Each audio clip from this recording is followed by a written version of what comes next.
As far as I'm concerned, running your own business, it's like signing up to be kicked in the balls on a regular, yet ultimately unpredictable basis, again and again, until you decide to get out of your business. Hey there, I'm Stephen Kesting, and this is the Strenuous Life Podcast.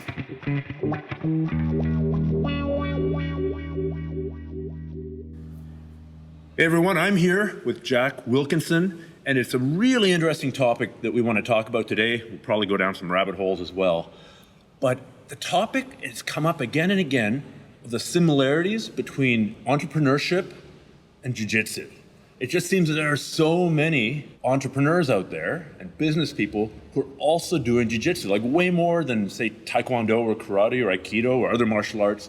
It just seems to keep on running into people who are making their living, actually in the trenches of business, who are attracted to jiu-jitsu. So why do you think that is, Jack? And I'll introduce you later, but let's just get right to the meat. I think there are some commonalities. I think there's some parallels between running a business and trying to push your own brand and have a successful business, and being a successful jiu-jitsu instructor and practitioner. I think there are some parallels. And I think one of the big ones obviously would be the relationship between cause and effect. Like, if you do something in jiu-jitsu, then your opponent's going to do this, and it's going to have consequences. And I think in the business world that exists as well. So, like what, you're doing an arm bar and your legs are splayed way the hell apart, the guy's going to get out. Yeah, the guy's good. One of the big ones is, and we were talking about this a little bit, is I saw a great video that Marcelo did, where he's talking about 2-on-1 butterfly guard, and it was all about consequences. That once you establish this grip, once you establish that guard, if your opponent did this, then you can do that. If your opponent does this, you can do that. So it clearly defines the relationship between cause and effect, and I think really good jiu-jitsu players understand that, and really successful business owners understand that as well. So what's an example in business that we could point to that has that same cause and effect? Sure. So we'll run it from a high altitude. I'm a director of marketing at a payroll and HR solutions firm. We help companies out with, and just for context, how big is it?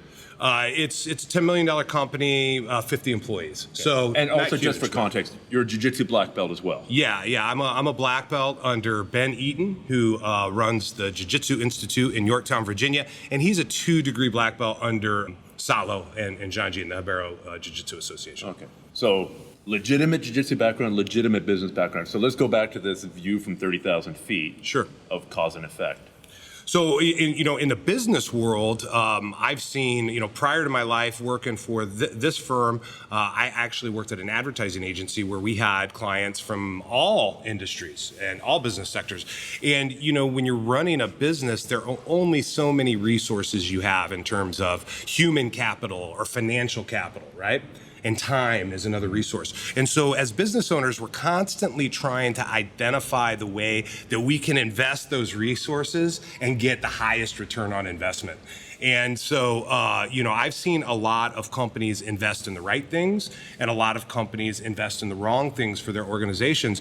And those are great examples of cause and effect. Like if I have a product, it's a great product.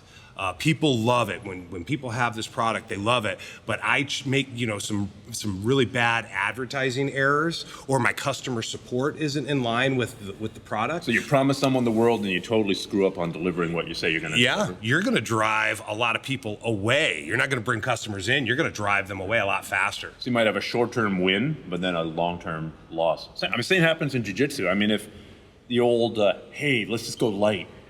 And then we go light, and then I finally get in a good position, and I just neck crank the crap out of you. Right. Or heel hook you at full power. Yes, I've won that battle, but I've lost the war. Because people are going to start saying, okay, don't train with Kesting. He's a douchebag. Yeah. And I'm going to lose all my training partners. I might get kicked out of the school. I won't be invited to the barbecues. That's right. And that seems to be, that kind of mentality seems to be prevalent at the white belt level. There's a lot of white belts that act that way. Yeah. I don't know. I met a few blue belts and higher belts who like that whole, hey, I'm injured today. Let's go light, and then they see an opening, and what happened to let's go light? It's the 0 to 10 guy. Yeah, they're really dangerous. But especially the strong white belts who figured out this trick. It's a good example of a short term. They get a short term gain out of it, they blow past some brown belt's guard once, maybe tap them with their, chest crush, neck crank thing once. And then the next time it's going to be beat down city. Yeah. So consequences. Yeah. But, have you ever seen, people talk about how when there's that guy in the club who always hurts somebody, I'm sure you've seen it. Yeah, we've seen it. So, how do you rein that guy in? Well, you've been around a long time. I would say that you definitely qualify as old school. I think to manage some of those problems organically in kind of an old school way is sometimes the best way to do it. Now, sometimes it's as easy as, look, I just need to have a conversation with that guy. Sometimes you can use your words. Yes. Yeah. Sit them down, explain the situation, because, a lot of nice, really nice, kind people, they get on the mat and they love it so much that they kind of lose control. They can't rein it in because they're just not there yet. Or they don't realize they're breaking a custom. It's like being in Thailand and pointing the bottom of your foot in someone's face. Yeah. It's not a big deal. I mean, I'm looking at you right now and I can see the bottom of your foot and I don't care. But in Thailand, that'd be a big deal. It'd be a big deal. Absolutely. So I found out the other day, that's why front kicking, the teep someone in the face in Thai boxing, it's not only you're hitting them in the face with your foot, you're also insulting them. You are literally adding insult to injury. So, but back to jiu-jitsu. Yeah. Maybe, these people who go super hard, maybe they just don't have an idea. So sometimes you can talk them down. Sometimes you talk them down, and those, we all have those learning moments on our jiu-jitsu path, right? But if you have someone who just doesn't seem to get it or doesn't care, I've found that, okay, man, what we're going to do is, first off, we're going to make everyone aware that, hey, man, this guy likes to go hard, so you need to be aware at all times. You need to protect yourself at all times. And that's a good line. That's a good line. We should start using that. Protect yourself at all times. Maybe in competitions or something. I might look that up and see if the domain's available. I might have to lock that up, But, send in some of our more experienced, capable students onto the mat with them and letting them know that, look, why don't you give him the energy that he's given you from the gate? And let's see if that changes his demeanor, because the talking doesn't do it. And I mean, would you agree that that's kind of an more old school approach? It's definitely an old school approach. And I used to think it didn't work. This is back in the day. I was a blue belt. And then there was this guy who would always hurt beginners. He'd go hard-ish against more advanced people. But when the beginners came in, he's a blue belt. He would really hurt guys. He'd crank them. And we had this guy who was an Olympic level wrestler. He would have, Gordon McKinnon, I'm going to get him on the podcast at some point. He would have gone to the Olympics in the 80s, but for the invasion of Afghanistan by the Soviet Union. It was the year that we boycotted the Olympics. So he switched his focus to rugby, and I think became one of the top 10 rugby players in the world. He was on the Canadian team the time that they beat the All Blacks. The best natural athlete I've ever met, and a great training partner. But he saw this guy, he saw what he was doing, and he took him aside, and he mauled him. It was like a lion tearing apart a puppy dog for like half an hour solid. Just the most painful submissions that you could imagine. No armbar. Forget armbar. We're just going to crank your head off. Yeah. And just beat the living crap out of him for half an hour. The guy left, didn't come back. I saw him 5 years later. He showed up at class, at another school, and he started training with beginners, and I was on the lookout, because I think I was teaching the class, and I was like, I better really keep an eye on it. And he was the kindest, gentlest guy. Hey, when you're doing this, you could armbar me by just moving your hips here. You should take my back. He was just night and day transformation. I was like, okay, maybe just the beat down old school strategy sometimes works. He was a rehabilitated bully. Yeah, it but ultimately I think it's the instructor's responsibility. If you I run a small company, and if I don't like somebody, I just stop working with them. But you work with a larger company. So what are the similarities between having a toxic individual in your club and a toxic individual in the workplace? Yeah. What if you got some guy who's really good at what he does, but he's a cancer? That's a great question, because I think some of the most successful organizations in the world are products of the culture that they create, right? And schools are like that. You've been to a ton of jiu-jitsu schools. Sure. I've been to quite a few. And they each have their own flavor. They each have their own culture, right? And in this one, it's okay to bust the balls of the head instructor. In this one, You better You not. better not. In this one, you bow before you get on the mat. In this one, it's like, why would you do that? Yeah, it really does vary quite a bit, and I think there's some schools out there that are just meat grinders, where they use white belts not necessarily as a source of new students, but more as a source of training dummies for their team. And then I think there's cultures which are more inclusive and open and are looking to expand the organic footprint of jiu-jitsu as a whole. So, culture's huge. And it's big in the business world too, man. If you have employees that are working against each other, that are not aligned to the same goal, it's going to be real hard for you to get where you want to go. And one guy can screw it up completely. Like, I mean, I see it in the fire department when there's one guy on a crew who's a toxic individual. Man, it just changes the flavor of the entire, shift, the entire set, the entire year if you're stuck with the idiot for the whole year. At a jiu-jitsu school, if there's one asshole around, I'm going to say that, you're working in an environment of trust. Yeah. I mean, if we're doing jiu-jitsu, I'm kind of trusting that if you get my back and you choke me, first of all, you're going to stop. And second of all, if you get my arm, you're not going to break it. If you get me in a leg lock, you're not going to hurt me. It's trust. And if I can't trust you, then it really makes the entire environment toxic. Yeah. And in the workplace, Same it's thing. the same thing. Yeah. I mean, if we all have the things that we're responsible for. I can't be responsible. I'm the guy who does the marketing. I can't be responsible for implementation or support.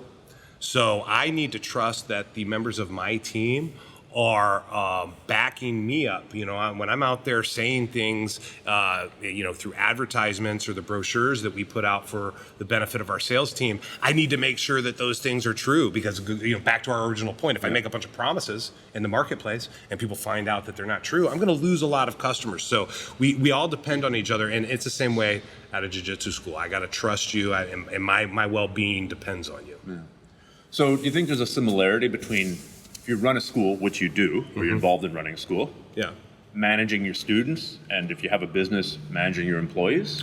Yeah, and I want to give a big shout out to my partner Gary Briscoe. He's actually the head instructor of Habero Jiu-Jitsu of South Bend, and South Bend, Indiana. That's your South Bend, school. Indiana. Yeah. And Gary's awesome. We've been working together for a lot of years, and I think our personalities and the way we do things, they complement each other really well. But yeah, man, I mean, it's tough when you're responsible for everyone that walks through the door. Again, like we were talking, if you have a student who's not doing the things that they need to do, it can cause a lot of problems. Yeah, I actually have a perfect story for that. We had a student who was struggling a little bit with addiction. Okay. Can I ask addiction to what? Opiates and heroin, which, it's a horrible problem these days. The Midwest, the Rust Belt states are really suffering. Has the fentanyl crisis hit you guys yet? Yeah. Fentanyl is a big deal. They mix the heroin with the fentanyl. I mean, it's crazy. Like 100 times more powerful than heroin. And then there's carfentanyl, which I think is another 10 times more powerful. Just wait till that hits. It's sad, man. You'll be devastation. Yeah. It just destroys the life of not only the users but the people that are around them. Around it. Yeah. And that kind of happened here. Okay, sorry, I interrupted. No, Please you're go on good with your story. No, you're good, man.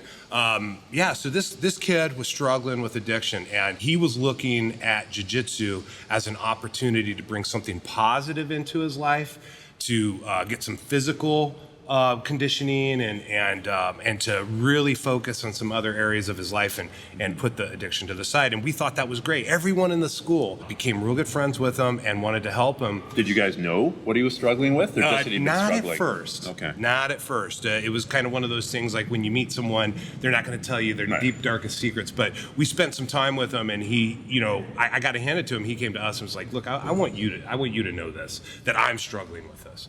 And when he's hanging around his jiu-jitsu brothers and sisters, everything's good. But like so many people who struggle with addiction, you're a victim of the people that you surround yourself with. And I think he had relationships that had ties to that addiction and that usage.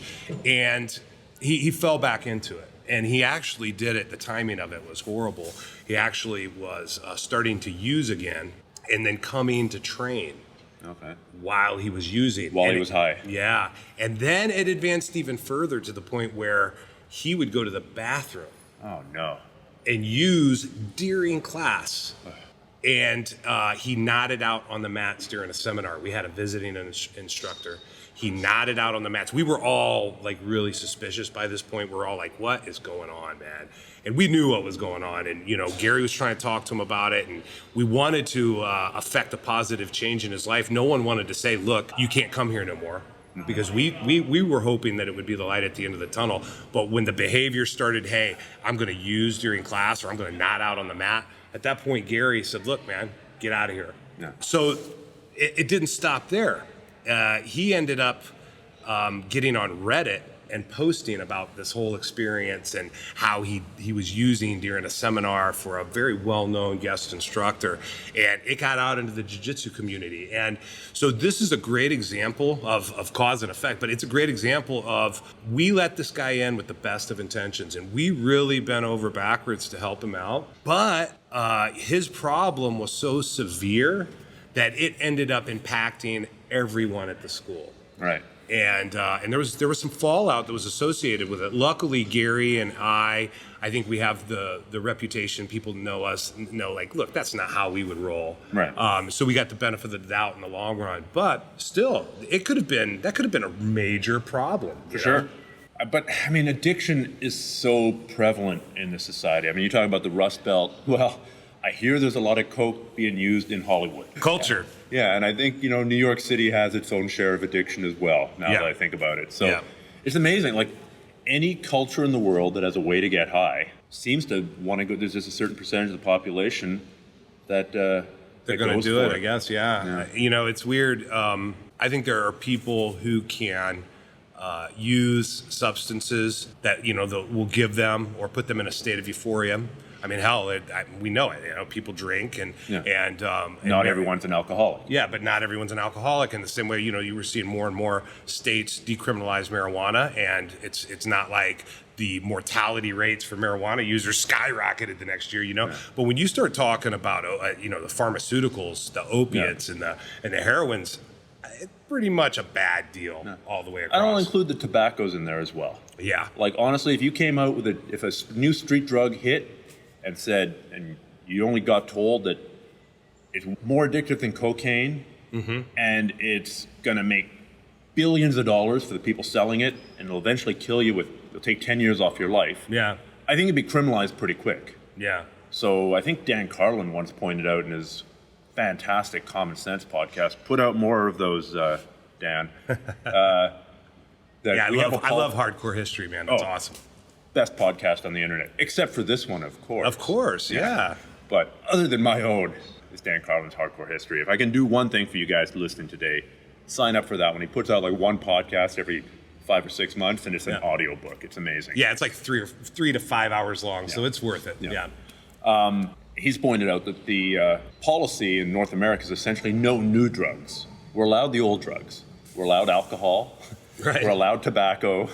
We're just not allowed, if a new drug comes along, we're not allowed that. Yeah, that's an interesting take. He does have a cool perspective on a lot of things. You know, my question for you would be, what percentage of jiu-jitsu guys do you think continue to use tobacco?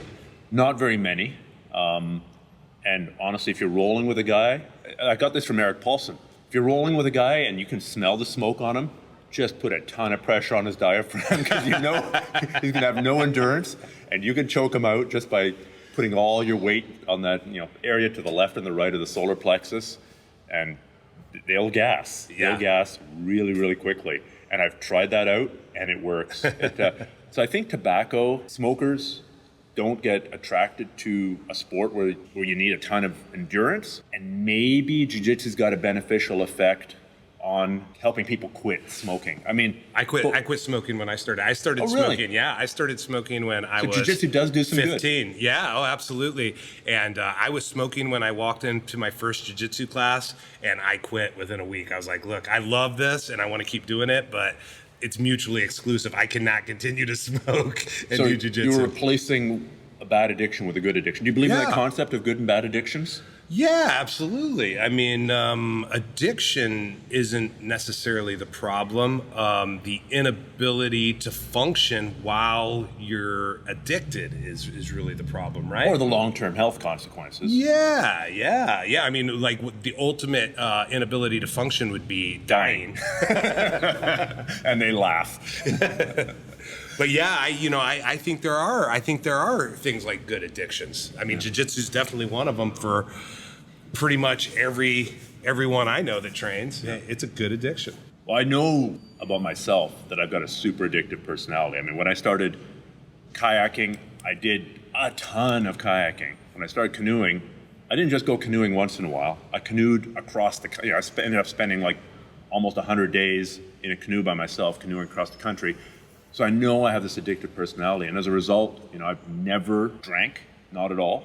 So many alcoholics in my family, it's not even funny. Yeah. Never even tried tobacco. So many smokers in my family, it's not even funny. Harder drugs, forget about it. And I know that once I touch something that's addictive, there's a good chance that I'm gonna go down. I don't know what my brain chemistry wiring is set up, but it's set up to be a high responder to addictive activities. So I've been pretty lucky about sticking to positive addictions. It was about age 12, after witnessing some bad shit going on in my family, that I was like, no, I'm just going to be super careful about what I put in my body. So that kind of self-awareness is really valuable. Yeah, and so one addiction replaces another. Mm-hmm. I guess that's what that guy was trying to do from heroin. Yeah. And I think it's why. How did that story end up? So sadly, Gary ended up just telling him, "Hey, look, you can't come back. Mm-hmm. That's pretty much you've burned the bridge." Yeah. But that doesn't mean you have to stop training jiu-jitsu. You just can't train it anymore here. Yeah. Because we've tried, and it kind of goes back to that fool me once, fool me twice, shame on me, right? Right.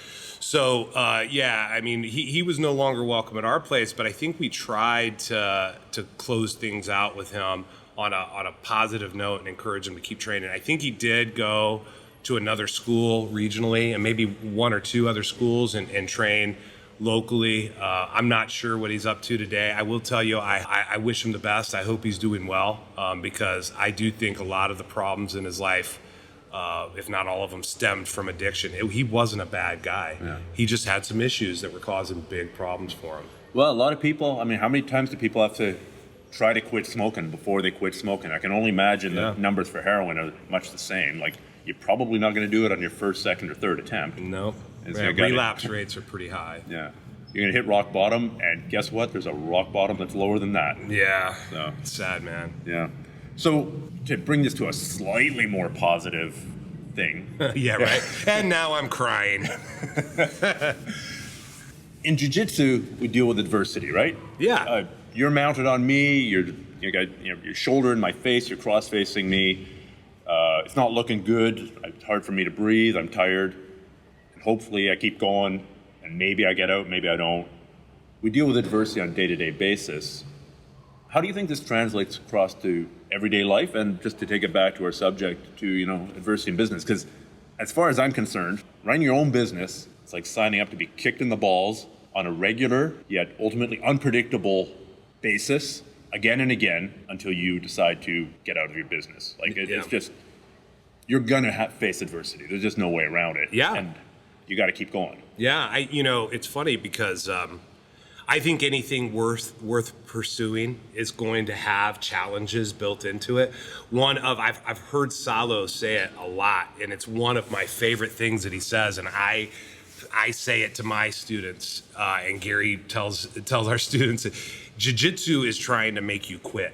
Jiu-Jitsu wants you to quit, right? It's doing everything it can. It's gonna put that person on top of you and put a lot of pressure on you and make you think that, whoa, am I gonna make it through this? I might die under here and he won't know that I died, but that's because you are meant to learn how to deal with that problem. And the business world operated, especially for entrepreneurs, trying to move from that small business to that scalable business, it's the same thing. You're going to encounter things on a daily basis with your clients, with your employees, with your competitors that are going to try and make you quit. I just want to quit. Screw this. I want to go work for someone else. let someone else worry about paying me, and instead of me paying myself. And it's the same thing. A lot of people are going to quit jiu-jitsu after, a lot of times before they get their blue belt, but sometimes they get their blue belt and they say, hey, no more. The same way with business. A lot of people have a business and it'll be moderately successful and they'll never be able to get past that next plateau, and they quit. They sell the business, they get out.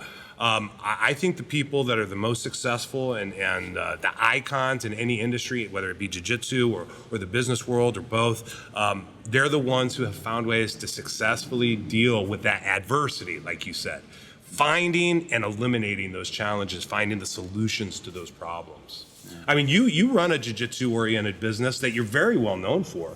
I mean, I got to tell you, when I told my students that I had met Stefan Kesting, they were like, oh, dude, that's awesome. I mean, you are foundational for so many people. I mean, what are the challenges and adversities that you felt like you've faced and are working against? Well, every day or every month there's a new one. Right. I mean, I remember when, for example, Facebook changed its algorithm, and all of a sudden, all the organic growth of the Grapple Arts Facebook page, facebook.com/Grapple Arts, disappeared. Totally poofed, yeah. And I'd been, doing everything right. I'd been producing great content for it. I wasn't spamming my audience with, hey, buy this, hey, buy this, hey, buy this, hey, buy this. I was like, hey, try this technique. Hey, read this article. Hey, check out this cool photo. And all of a sudden, overnight, Facebook decides, no. Yeah. And it all that reach goes away. Yeah. And so all that time and energy and money and opportunity cost, that was a good kick in the balls. Yeah. And there's always something breaking or going wrong, or you plug all the leaks and you only got 10 fingers and there's 12 holes. Yeah. So you have to prioritize the challenges that you're going to deal with first. Triage, I think, is the right word. Yeah. Triage is a term that gets used in first response. You got, 4 first responders you pull up on scene and there's 10 bodies. Which ones do you treat first? Like, what are the ones that you completely write off? What are the ones you can do something about? And what are the problems that can wait till later? Yeah. So I'm basically every day, I've got a list of things, that list on paper of 10 things I got to get done. I never get all 10 things done. That's a great analogy, actually. I think business is a triage, a daily triage. Yeah. What am I going to deal with today? As is jiu-jitsu, like, you're passing my guard. What do I got to worry about? Well, I got to worry about my grips. I got to worry about you passing my guard. I got to worry about you setting up a foot lock. I got to worry about my energy. I'm spinning tons of plates. Yeah. My grips are beginning to get tired. So now do I draw down a little bit from one? Like, I'm already tired, but maybe if I go really hard now for just 2 seconds, I can get out of here. And then overall, if I manage to get me back in my guard, I'm going to burn less energy. Yeah. Or do I just cruise here and not burn the energy right now and then spend it trying to get out of the bottom position? Or, how do I play off? Do I hold this grip for another second? Maybe you're going to tap out from that choke, and you either tap out or my hands turn into like little rubber appendage, little rubber flippers, and I can't grab anything else. You're spinning so many plates, you've got me in your open guard, and this foot's doing that, this foot's doing that, the grip is here, you're shifting your weight there, and which of those do I pay attention to? And it's easy to say all of them, but we only have a limited attention span, and we can only prioritize 1 or 2 things at a time. Yeah. So grips are so important. Yes. I always when a white belt or a blue belt comes to me and says, hey man, what should I be working on? That question gets asked a lot, right? Like, hey, you roll with me, my game, what should I work on? Almost invariably, I say your grips. Yes. You are not paying attention to your grips, because grips set the table for success. Yes. It is hard to do anything in jiu-jitsu without a grip. It was working with Emily Kwok years ago. I was already a black belt. I was doing all right. And she made the point that against a bigger, stronger opponent, the number one thing you can do is control the grip game. If you don't have the grip you want, stop. Get rid of the bad grips that he has on you and get your grips, and don't, stop, do not pass, go. And then when you take that and you watch somebody like Marcelo Garcia, it's grip fight, grip fight, grip fight, grip fight, grip fight, grip fight, grip fight. He's got his grip, he goes. Yep.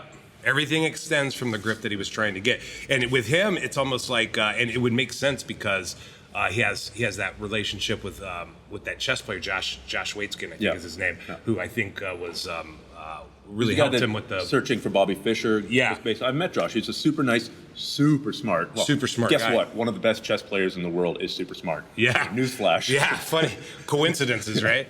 But you know, while you watching guys like that, watching Marcelo play the grip game is he doesn't just fight for grips statically or with blinders on. He almost lays gambits. Like he'll move the knight out, and then when you go to do something about that grip, he'll actually get the grip he wants. Yeah.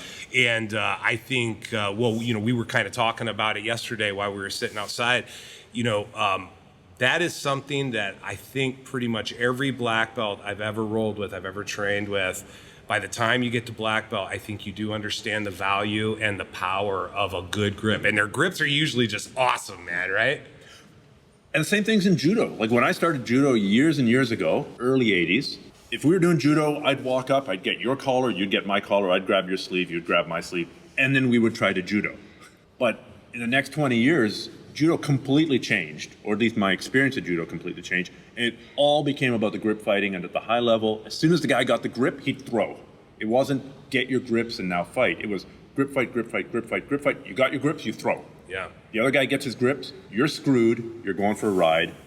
The only question is it a neat paw, a match-ending throw, or is it a half point or a quarter point? That's the question we're asking now. Yeah. How bad is that throw going to be? Not are you going to get thrown? So I totally agree grips are what you should work on. I totally agree that it's helped my game immensely. Mm-hmm. I totally agree that if I've had a little bit of a training layoff or I'm out of shape or something and I come back and I focus on just fighting for grips, that I'm going to do pretty good. Yeah. But The big but. then there are some guys who don't seem to really care, like Leandro Lowe. Just walk up, whatever you want, and then just post like crazy and pass. I mean, have you met people who just kind of seem not to care about the grips? There are always exceptions to every rule. Yeah. I have. I actually train with a guy named Paul, who's a law student at Notre Dame. And Paul, look, I'm not saying Paul doesn't care about grips. Paul's got phenomenal grips.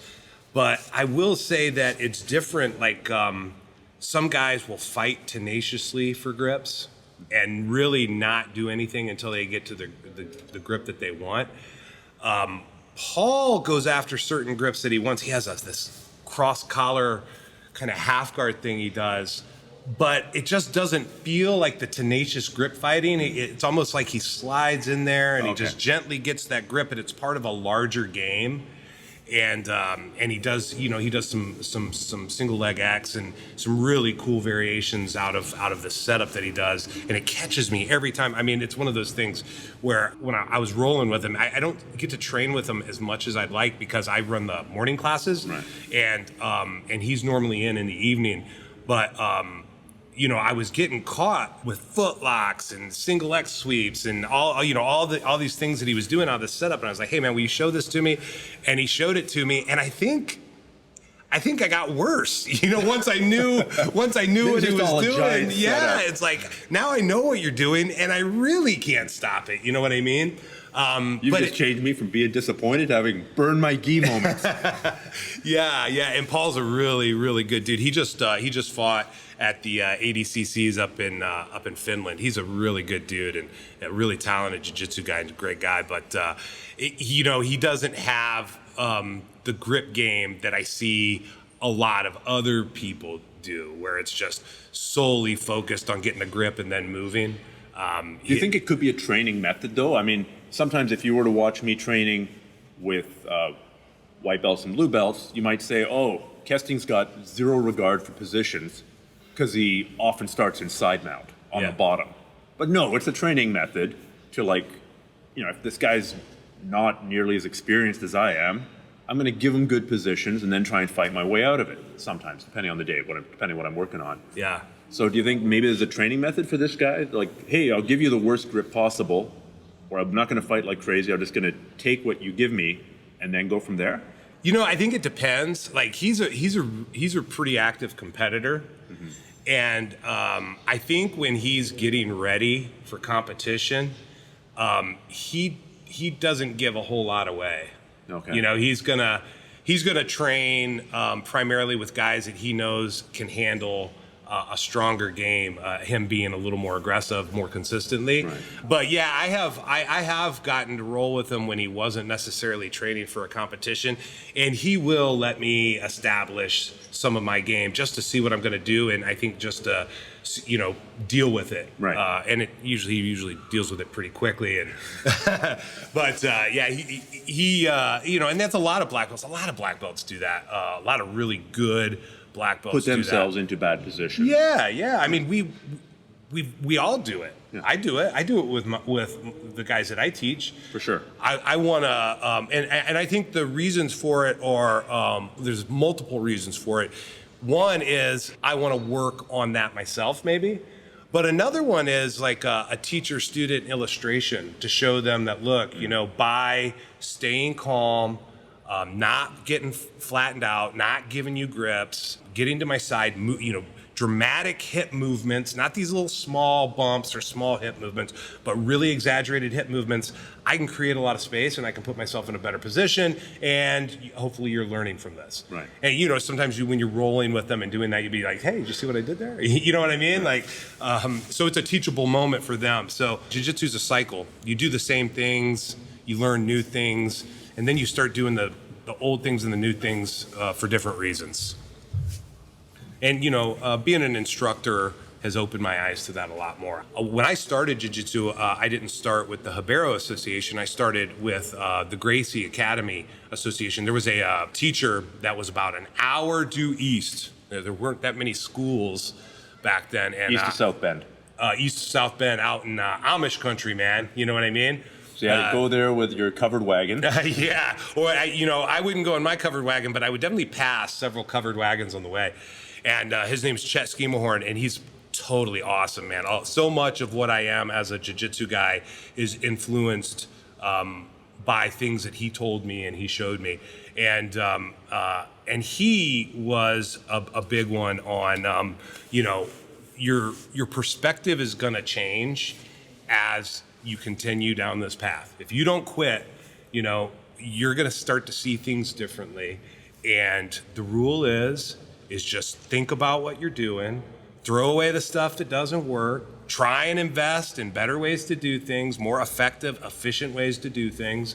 And, some of those higher altitude directives, I think, have really helped me to be the practitioner I am now and to be a better instructor. He's been really, really inspirational for me. Well, that idea of being able to test something, try something out, and then throw it away if it doesn't work, we kind of take that for granted. But there are lots of martial arts that don't.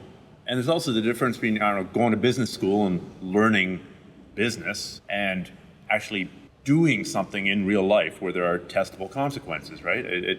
We will never really find out if I attack you with a knife hand strike to the head, Aikido style. Like Aikido? Yeah, exactly. And you do a sidestep and a outwards twisting wrist lock. It's pretty rare that you're going to be able to test that out for real. And if you do test it out for real, it's because you're a bouncer and you used it on a total drunk who was half your size. And then you can pronounce that it's an effective technique. Yeah. Koda Gaeshi, I think. Yeah, exactly. Yeah. Exactly. You can snap someone's wrist with that. It looks really cool when Aikido guys do it because they flip around and stuff. Right. But I think the idea is you grab that wrist and you just smash it down. Sure. But it's not really testable. Mm-mm. I mean, you can do it on the ground. It's not one of the big wrist locks that you do on the ground. I mean, have you ever pulled it off on the ground? No. Well, okay, hold on. Kotegaeshi. You know what? Actually, I do use that grip because, with Kotegaeshi, you kind of grab around that thumb pad. And I have done it from the guard. So I'll play like a closed guard thing. Mm-hmm. And if they're just playing loose with their arms, sometimes I'll get that pad grip and then I'll flip their wrist back, kind of like a pocket knife. Okay. And just to see what they do with it. Then they have to think about that. And while they're thinking about that, maybe I can get a grip or something. Okay. But just to give them something to do, but pull it off. I don't know. But it's using it. And the point is, I guess you found a way to test it, right? And I think that's the beautiful thing about jiu-jitsu is we can test most of the things that we do. If I got this great, fantastic De La Riva guard that I think is going to be your kryptonite, I can try it out. Yeah. And, later on that day, I'll have an answer. And I can try it out on 10 different people. And if it fails 9.5 times, well, maybe it's not the magical technique that I thought it was going to be. And I can't tell you how many great techniques I've thought of that I've then gone and tried and like, ugh. Yeah. Kotegaeshi, I guess I just assume it works really well because pretty much Steven Seagal in every movie he uses it like with really high effectiveness. I have this terrible, terrible vision of Steven Seagal. I think, was it Above the Law, where he wakes up out of a coma after having been in a coma for years and years, comes to and then beats up a whole bunch of guys from his hospital bed and escapes. I think you just described a couple of his movies. Yeah. The one I like is where he goes to a mining town. Something shady's going on in this mining town. And if you watch this movie, man, in every scene, he's wearing a different, really flamboyant, fancy jacket. Yeah. So there's like, there's like the Indian jacket, and then there's the jacket that's got the big furry collar. And it's like every scene, his wardrobe for that, I would have loved to just seen it all, spread out. Like, wow, that's a lot of very... Maybe it was part of his contract. I'm not getting paid anything, but I'm going to come out of this with some pimping outfits. Anyhow, the image that's burned in my mind, quite unfortunately, is after his coma, he goes into training mode because he's going to go on a mission. There's a training montage, and it's him. And I guess he was already pretty fat at this time. So he's shirt off, and he's punching a makiwara, and his belly's jiggling from side to side. And the girl, the love interest, drives up, and she's like, Mason Storm. Like, I can't get this image out of it's burned in my retinas. And here she is fawning over this horrific image. Well, when you see a guy hitting a makiwara, that's some impressive stuff. Maybe not when an Aikido guy hits a makiwara. Maybe some guy's been doing, old school Kempo, like the old Kempo. Yeah. And it's got knuckles like bottle caps. Yeah. So you're a marketing guy. Yeah. You're a jiu-jitsu guy. So my audience is going to kill me because a lot of them run jiu-jitsu schools. Yeah. If you don't give us a couple of tips or a couple things that people are doing wrong when it comes to trying to promote their club, whether it's a small club or a bigger club. So just leave us with a couple of your thoughts about what people can do better about promoting their schools. I'll give you two tips, and I'll make one kind of a high level, more cerebral tip, and I'll give you one basic tip that I think everyone could take a look at right now and maybe make some improvements. The easy tip is don't put so much copy on your web pages. Like sometimes you go to those web pages and guys will put 18 paragraphs on one page. And just so you know, man, no one's reading that. And it's not saying anything meaningful. Edit some of your copy. Now you don't want too little copy.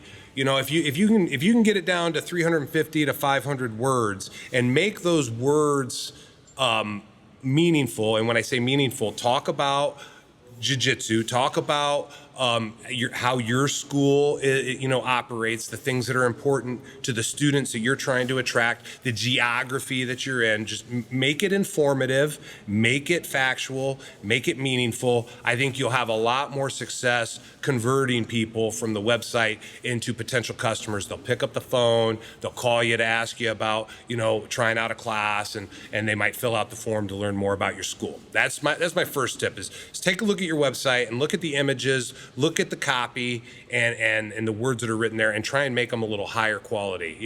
So don't include the fact that you did judo as a teenager and that you're a yellow glove in savate. Yeah, no, I wouldn't include either of those. Now, if you were a black belt in judo as well, sure. Yeah, definitely. But if you just, I started by training Taekwondo, and then I moved to judo. Dear diary. I don't think that's meaningful. I really don't, especially to someone who might have already trained a little bit and was just looking for a new school to go to. Maybe they moved to the area. But the higher level advice that I would give would be, these days everyone's aligning themselves with a team, but they own their school. So I think there's a challenge of guys wanting to fly the flag, the brand for their team, but also fly their own brand. And this can create a lot of confusion in the marketplace. And what I think you need to do is talk to the people in your association, sit down and think about the school that you want to operate and maintain, and pick one brand to push forward. Because a lot of times, if you start flying multiple logos and multiple brands, you're just going to confuse people. And you want your brand to be authentic, you want it to be real, you want it to be unique, and you want it to be meaningful. But what you don't want it to do is confuse people about who you are. So how have you squared that circle at your own school? Well, we're lucky, man. I mean, I think, oh, well, first of all, to say we're lucky would imply that maybe other associations and other people aren't lucky. They are. Luckily, there's a lot of really cool, really good people to be involved with. But I will say that I'm proud that our school's a Habero affiliate. I've spent time with Salo. I've spent time with Janji. I've spent time with the other black belts in our association. I like them. They're good people. The association is strong. There's lots of good fighters on our team. And so I think it's a really good brand to align ourselves with and push forward. So we do that. We kind of leverage the Habero Jiu-Jitsu part of it and use it in a geographical fashion. Habero Jiu-Jitsu of South Bend, and I think Salo feels pretty good about it. Like it's a strong brand. He probably would wonder why wouldn't you do that? Right. But I know there's other schools in our association that have chosen to do the other. Go the other route. And a good example. So South Bend Jiu-Jitsu would be the opposite example. A good one is the Jiu-Jitsu Institute. This is Ben. Ben Eaton, my instructor, he is dyed-in-the-wool, loyal Habero guy. I mean, good friend of Salo's, totally a Habero guy through and through. But he just built a brand for his school and very intelligently, very smartly, I feel, made the decision, well, if I'm going to develop that brand, I'm going to push that brand forward. And he has, and I mean, he has an amazing facility. If anyone's ever in that kind of Newport News area of Virginia, you should check out his school. Beautiful school, great guys down there. They do yoga, they do jiu-jitsu. It's really, really cool place. And Ben's an awesome guy. But yeah, I think he, from a marketing point of view, I think he did a very smart thing in developing that brand, developing those brand assets and pushing it out forward, and not being tempted to say I'm Jiu-Jitsu Institute and I'm gonna push this Habero logo out and try and compete with my own brand.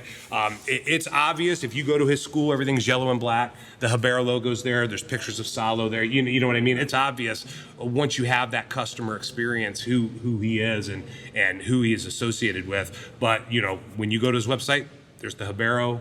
Or there's a Jiu-Jitsu Institute logo. It's a really cool logo, and he does a good job of leveraging that. So those things that you sometimes see for camping, they're like a spoon and a fork put together. They're a spork. Yeah. So you're saying don't be a spork.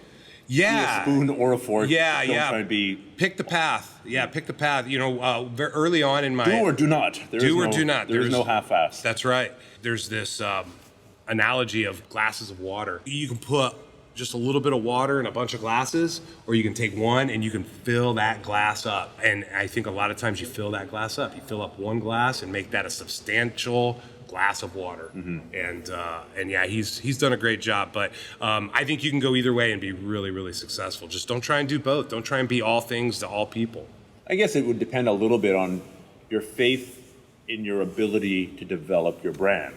Yeah. Like, do you have the dedication to do all the, the Instagram stuff, the Facebook stuff, the Twitter, all that kind of stuff to build your own brand? And if not, if you don't have the time or the bandwidth, maybe go the other way.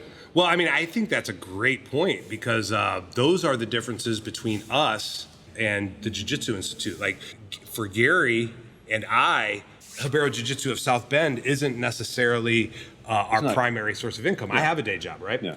But Ben's been very successful, and he is a full-time 7-day-a-week jiu-jitsu instructor and jiu-jitsu business owner. So there is a little bit of difference in the methodology there, but I think overall, yeah, man, it's one or the other. Don't try and do both because you tend to confuse people. All right. Well, this has been a really interesting conversation because they're just. Once you start doing jiu-jitsu, you start seeing analogies about it everywhere. This is just like dealing with my girlfriend. Yeah. This is just like driving a car down the street. You start coming up with all these crazy analogies. So maybe it's not surprising that we're now analogizing between jiu-jitsu and entrepreneurship, jiu-jitsu and business. It was bound to happen sooner or later. Hey, man, it was great meeting you. Thank you for letting me be a part of your podcast. That was my pleasure. Thank you for giving value to the listeners. Good luck with your training and good luck with your day job. All right, brother.